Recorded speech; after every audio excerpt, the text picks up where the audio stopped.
999-এ call দিয়ে কেউ চায় টাকা, কেউ বা প্রেমিকা, শিশুরা শুনতে চায় গল্প। প্রতিনিয়ত এমনই সব অদ্ভুত ফোন কলে নষ্ট হচ্ছে জাতীয় জরুরি সেবা। এতে করে সত্যিকারের বিপদে পড়া লোকজনকে সেবা দিতে হিমশিম খাচ্ছেন প্রতিষ্ঠানটির কর্মকর্তা-কর্মচারীরা।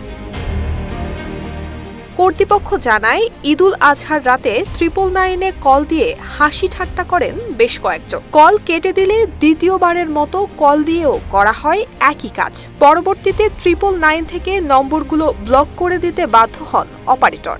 ঈদের ছুটি চলাকালে কয়েকজন শিশু তাদের মা বাবার মোবাইল থেকে অনবরত 999-এ ফোন করতে থাকে। 30 মিনিট ধরে 6টি অপারেটরের নম্বর থেকে 999-এ কল করে শিশুরা। তারা গল্প শুনতে চায়, 999 কিভাবে কাজ করে তা জানতে চায়। আবার অনেক শিশু জানতে চায় ঈদের পর শিক্ষা প্রতিষ্ঠানের ছুটি বাড়বে কিনা। শিয়া বাটার ও ভিটামিন ই সমৃদ্ধ লিলি হালাল বিউটি সোপ, তারুণ্যময় উজ্জ্বল ত্বকের জন্য। ঈদুল আজহার ছুটিতে সারা দেশে জাতীয় জরুরি সেবা 999-এ ফোন করে 15,619 জন ব্যক্তি সেবা নিয়েছেন। তাদের মধ্যে সবচেয়ে বেশি 4,100 জন সেবা নিয়েছেন মারামারি সংক্রান্ত বিষয়ে। গত 5 থেকে 13 জুন ঈদুল আজহার ছুটিতে জাতীয় জরুরি সেবা 999 নম্বরে 2,20,388টি কল আসে। এসব কলের মধ্যে 15,619 জন জরুরি সেবা পেয়েছেন, যাদের মধ্যে 13,831 জন জরুরি পুলিশি সেবা, 993 জন অ্যাম্বুলেন্স সেবা এবং 795 জন ফায়ার সার্ভিস সেবা পেয়েছেন।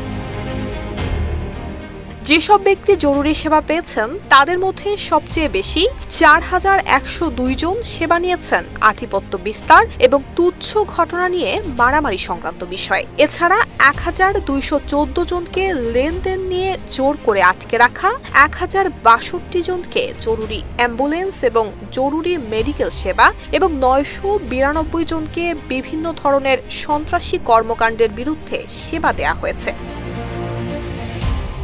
999-এর কর্মকর্তারা বলছেন, ভুয়া কলের বিরুদ্ধে আইনানুগ ব্যবস্থা নেওয়া হবে, সেই সাথে নম্বরটি ব্লক করে দেওয়া হবে। প্রতিনিয়ত আসা অপ্রয়োজনীয় ফোন কল ওয়েটিং টাইম বাড়িয়ে দেওয়ায় প্রতিষ্ঠানটির সেবা ব্যাহত হচ্ছে বলে জানিয়েছেন কর্মকর্তারা। নুসরাত জাহান মেহেক, ঢাকা পোস্ট।